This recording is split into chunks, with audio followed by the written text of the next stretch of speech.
Howdy there folks, my name's Steven and today we're going to go over a very exciting, unique rifle out of Italy. That's the Franchi Momentum Elite, and this one happens to be chambered in 6.5 PRC.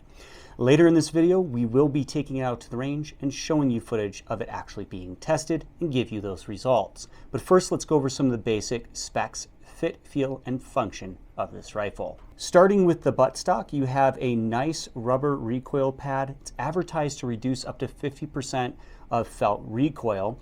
It's kind of interesting in the fact that it's kind of curved in right in the cup of the buttstock there. It's fairly soft and it has some texturing for grippiness.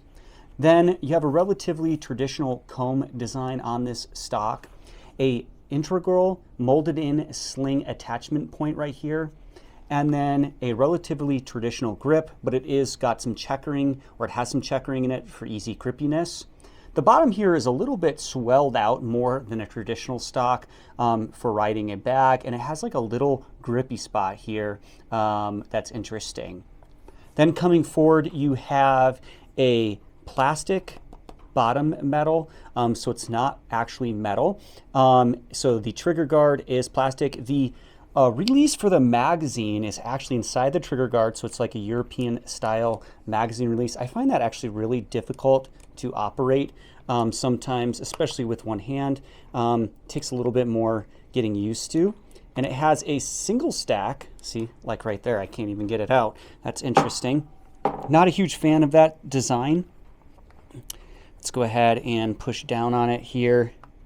Okay, and pull that out. Has a single stack polymer magazine, very reminiscent of a Tikka T3X magazine. It's in 6.5 PRC, it's 3 round capacity. Fits in nice, not a lot of wiggle, nice positive click when you put it in place. Haven't had any problems with it falling out, but don't love that magazine release. Then the trigger, single stage trigger, curved trigger blade. It's adjustable. It is a very nice, crisp, clean trigger break. In fact, let's go ahead and show you how many pounds and ounces it came at. So 2 pounds, 2.1 ounces. So nice light trigger there. 60-degree bolt throw, comes with a pretty slim profile Cerakoted bolt handle. Then you have a 2-position safety. To the rear, it does not lock the bolt in place, but you cannot fire the weapon. When you put it forward, you can obviously fire it. Like I said, nice, crisp, clean trigger on this. Push lever release on the left side for removing the bolt. Really fat, hefty bolt here, very reminiscent of a Ruger American with 3 locking lugs, a mini claw extractor, a plunger ejector. Very, very hefty bolt, and very similar to a Benelli bolt and rifle design. And it might find it interesting that Benelli is actually the parent company of Franchi, and they're both made in Italy. Then coming forward, you have a very nice Cerakoted receiver. This is pillar bedded with metal pillar bedding. The stock itself, though, just cheap polymer. It might have some fiber reinforcement in it, but it's just polymer stock, nothing really remarkable there. Coming forward, you have a bit of a flared forend with some checkering for added grippiness. Like I said, once again, reminiscent of the Benelli Lupo. Very, very similar in that regard. And then it has an integral sling attachment point here molded into the stock. 6.5 PRC, you have a 24-inch barrel. It is threaded 5/8 by 24. It does come with this nice radial muzzle brake that is also Cerakoted, as well as the barrel.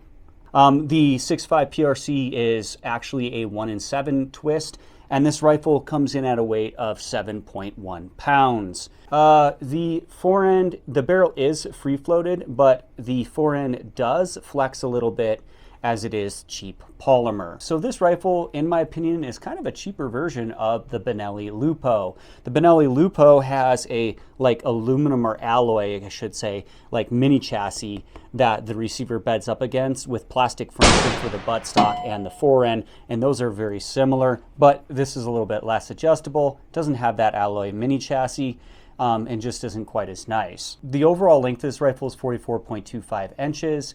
And it has a length of pull of 14 inches. The rifle does also come with a Picatinny rail, which is nice, so it makes it really easy to mount a scope without having to buy a base. And it is Cerakoted to match the burnt bronze receiver as well. The bolt runs actually pretty smooth in this. It does have a little bit of zipper sound, but not nearly as much as, say, a Ruger American. It does have a cocked indicator here at the rear.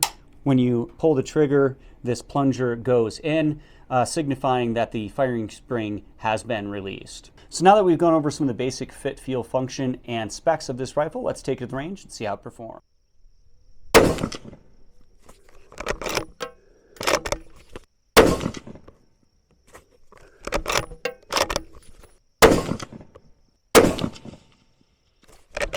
All right, folks, now that we're back from the range, let's go over the results. So it actually functioned great. It extracted fine, it fed fine, it ejected fine.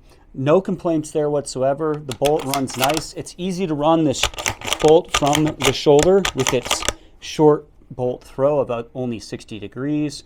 And it shoots accurately. In fact, it's easy to get a sub-MOA group out of this rifle, even with factory ammunition. There are some cons. So the stock's pretty cheap polymer. There is a bit of flex in the forend. Doesn't feel all that premium. The integral sling attachment point, in my opinion, is ridiculous. A rifle of this price should have QD flush cups or a sling swivel stud, at least that's made of metal.